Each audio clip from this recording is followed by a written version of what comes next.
মিথ্যে অভিযোগে ইনস্টিটিউট থেকে বের করে দিল নতুনকে। সম্পূর্ণটা জানতে ভিডিওতে লাইক দিয়ে চ্যানেলটিকে সাবস্ক্রাইব করে না টেনে দেখতে থাকুন। গল্পের শুরুতে আমরা দেখতে পারবো কমলিনী পুলিশ অফিসারকে বলে, দেখুন অফিসার, আমার সিঁদুরের দিব্যি, আপনি যদি আমার স্বামীকে হ্যারাসমেন্ট করার চেষ্টা করেন তাহলে কিন্তু আমার চেয়ে খারাপ কেউ হবে না। আমি সদ্য বিয়ে করেছি, আর আমার কথা অবশ্যই আপনাকে মানতে হবে, বিশ্বাস করতে হবে। আপনি তো বলেছেন আপনি নাকি একটা মেয়ের কথাকে গ্রাহ্য করেন। যেহেতু আমি ওনার স্ত্রী, আর আমি বলছি আমার হাজব্যান্ড এমন কোনো কাজ করতে পারে না।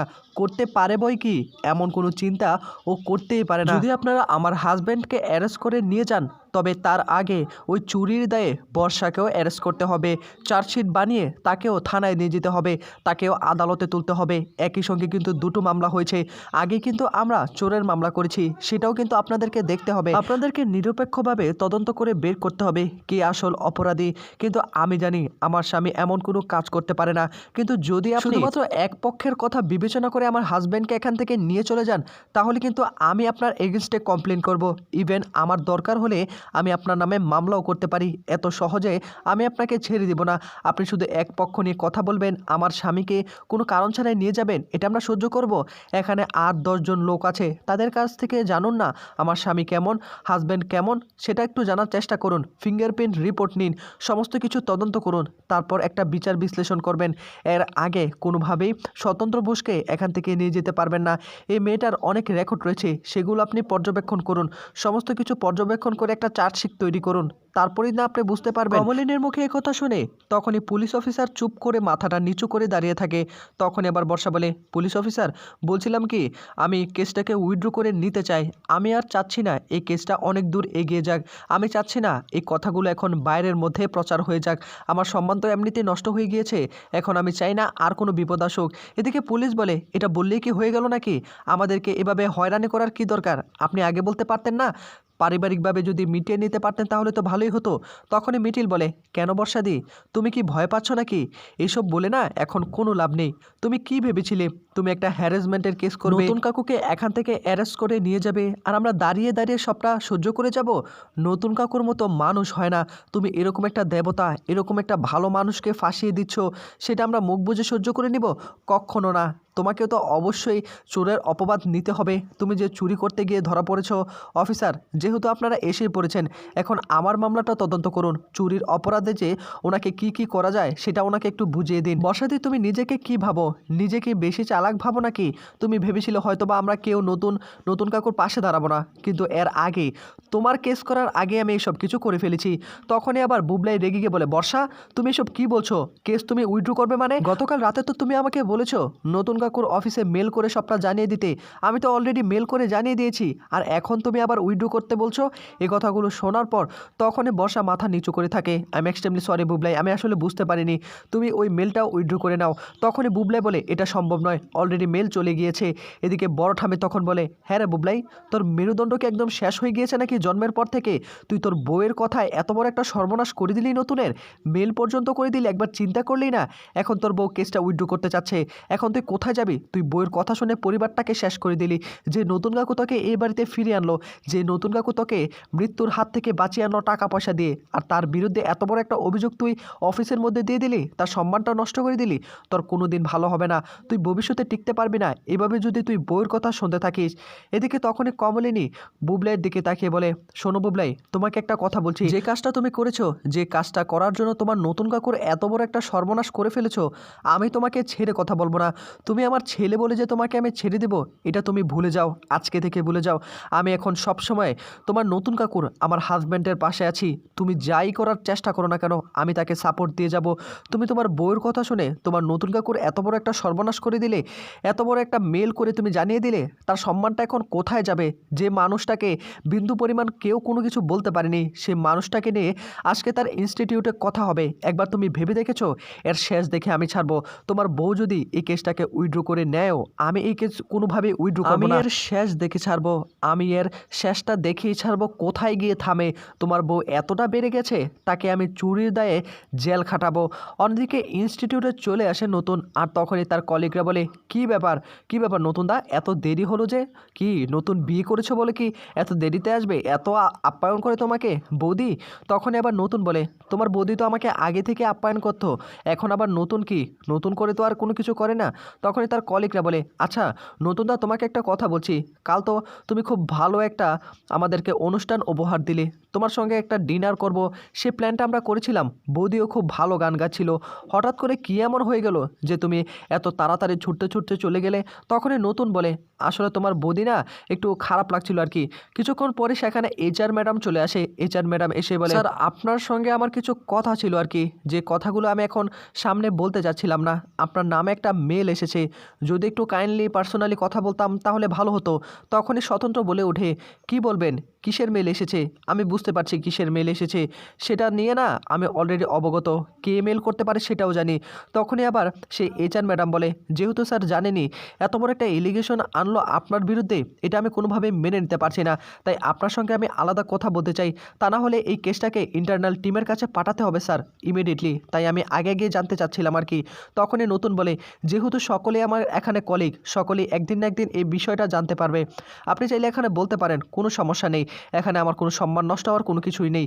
তখনই এইচআর ম্যাডাম বলে দেখুন স্যার, এটা তো আমি মুখে উচ্চারণ করতে পারছি না, তবু আমাদেরকে এটা নিয়ে একটু তদন্ত করতে হবে। আপনার মতো মানুষ হয় না, আপনার মতো মানুষকে এভাবে একটা মেয়ে আপনাকে ফাঁসিয়ে দেবে, এটা তো আমরা চেয়ে চেয়ে দেখতে পারবো না, এটা নিয়ে আমরা তদন্ত করব।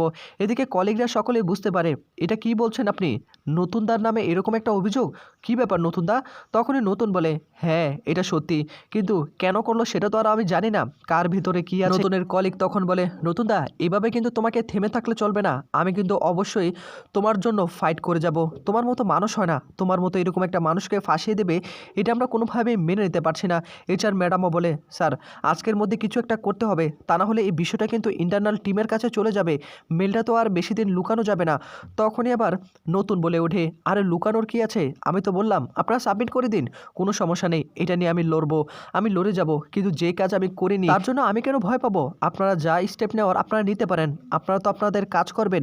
এইচআর ম্যাডাম বলে আপনি বললে তো আর হবে না, আপনাকে আমি অনেক দিন যাবত চিনি, আপনার হাত ধরেই অনেক স্টুডেন্ট সাফল্যের মুখ দেখেছে, আপনার মতো মানুষ হয় না, আপনি নিঃস্বার্থভাবে একটা মানুষের পাশে দাঁড়ান। সেই কথাগুলো ভেবে না আমার খারাপ লাগছে, এত বড় একটা এলিগেশন আপনার নামে কি করে দিতে পারলো, আপনাকে এভাবে শেষ করে দিল, নিশ্চয়ই পূর্বের কোনো শত্রুতা ছিল। নতুন তখন বলে হ্যাঁ থাকতেই পারে, তা আমি কি করে বলতে পারবো বলুন? তখন এক কলিগ মেয়ে বলে আপনি কি এই বিষয়টা আগে থেকে জানতেন নাকি যে আপনার অফিসে মেল আসবে? তখন এবার নতুন বলে হ্যাঁ অবশ্যই আমি জানতাম, ইভেন এটা নিয়ে আমার বাড়িতে থানা পুলিশ হয়েছে, কেসটা অলরেডি উইথড্র করে নিয়েছে, কিন্তু ভুলবশত এখানে মেলটা করে ফেসে গেছে, মেলটা তো আর উইথড্র করতে পারবে না, তাই এটা নিয়ে আমাকে লড়াই করতে হবে। তখনই আবার আরেক কলিগ বলে ওঠে যেহেতু নতুন দা মেলটা করেই ফেলেছে, যে বা যারা এই কাজটা করেছে নিশ্চয়ই তোমার শত্রুই হবে, তোমার জীবন তোমার কেরিয়ার নষ্ট করার প্ল্যান করেছে, তোমার সম্মান নষ্ট করার প্ল্যান করছে।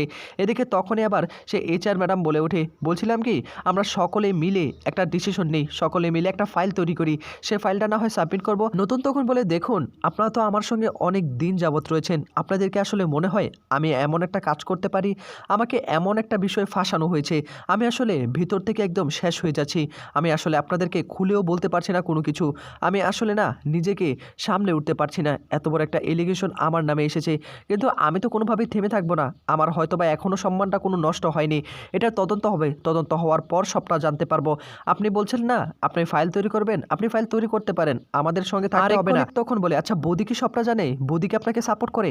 নতুন তখন বলে হ্যাঁ তোমার বৌদি অলওয়েজ আমাকে সাপোর্ট করে, সে তো আমাকে ওই হাত থেকে বাঁচিয়েছে, বাড়িতে পুলিশ এসেছিল। তখনই কলিগ বলে বৌদির নাম্বারটা দিন, বৌদিকে আমরা আসতে বলবো, বৌদি যদি একটা স্টেটমেন্ট দেয় তাহলে আপনার পাশে দাঁড়ায়, তাহলে আপনি নিশ্চিত খুব তাড়াতাড়ি এখান থেকে মুক্তি পাবেন।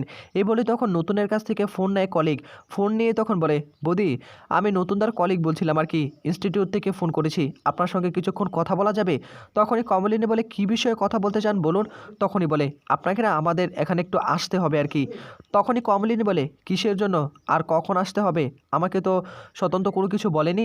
তখনই কলিগ বলে দেখুন আসলে স্বতন্ত্র ঘোষ আপনাকে মুখে কিছু বলতে পারেনি, একটা মেল এসেছে, আপনি হয়তো বা সবটাই জানেন, এখন তাকে এখানে ফাঁসানো দেখানো হচ্ছে, এই বিষয়টা কিন্তু ইন্টারনাল টিমের কাছে পৌঁছে যাবে, তারপর একটা বিপদ হতে পারে। আপনাকে একটু কথা বলতে হবে, আপনি সাপোর্ট করেন তো? কমলিনী বলে, আমি আমার জীবন দিয়ে হলেও আমি আমার স্বামীর জন্য লড়ে যাব।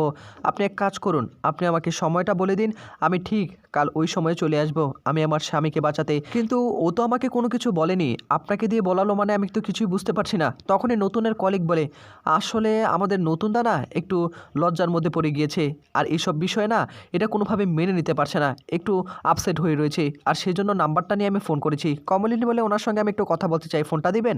তখনই নতুনের হাতে ফোনটা ধরিয়ে দেয়। নতুন তখন বলে, হ্যাঁ কমলিনী বলো। তখনই কমলিনী বলে, আচ্ছা তোমার কলিগ আমাকে বললো, তুমি তো আমাকে বললে না, তুমি কি এখন আমাকে বিশ্বাস করো না? আমি তো তোমার পাশে আছি, তাই না? যে কোনো সময় যে কোনো বিপদে আমি তোমার পাশে থাকবো। এখন তুমি আমার সব। তোমাকে তো এর আগেই অনেকবার ফাঁসানোর চেষ্টা করেছিল, আমাকে বিয়ে করার পর থেকে তুমি একটা না একটা বিপদের মধ্যেই পড়ে যাচ্ছ, এটা তো তোমার লড়াই, তুমি আমাকে ভালো রাখতেই তো এরকমটা করছো। নতুন তখন বলে, আমি কি করে তোমাকে বলতাম এখানে ইনস্টিটিউটের এত কথা হচ্ছে, মেল করে ফেলেছে, আমি লজ্জার মধ্যে পড়ে গিয়েছি। আমি আসলে না এই বিষয়টা নিয়ে আসলে এতটা ভাবিনি, আমি কল্পনা করিনি এরকম একটা এলিগেশন আমার নামে আনবে, এটা আমি কোনোভাবেই মেনে নিতে পারছি না। কমলিনী তখন বলে, তুমি মেনে নিতে পারছো না, আমি কি এটা মেনে নিতে পারছি? এরকম একটা মিথ্যে অভিযোগ তোমার বিরুদ্ধে আনলো, আমি তো ছেড়ে কথা বলবো না, আমি অবশ্যই এর প্রতিবাদ করে যাব। নতুন কমলিনীকে বলে, তোমার শরীরের অবস্থা ভালো না, এতটা তুমি স্ট্রেস নিও না, বাকিটা আমি দেখে নেব। কমলিনী বলে, না আমি তোমার জন্য লড়ে যাব, তুমি এই পরিবারটার জন্য অনেক করেছো, আমার জন্য এত কিছু করেছো, আমাকে ভালো রাখার জন্য তোমার নিজের জীবনটাই শেষ করে দিয়েছো, আমাকে বিয়ে করে সমাজে উচ্চ পদে বাঁচার জন্য আমাকে সাহায্য করেছো, আর আমি তোমার পাশে দাঁড়াবো না? কখন আসতে হবে সেটা আমাকে শুধু বলে দিও, আমি ঠিক এসে স্টেটমেন্ট দিয়ে দিব। এই ছিল আপডেট, নেক্সট আপডেট পেতে চ্যানেলটিকে এক্ষুনি সাবস্ক্রাইব করে রাখুন। ধন্যবাদ।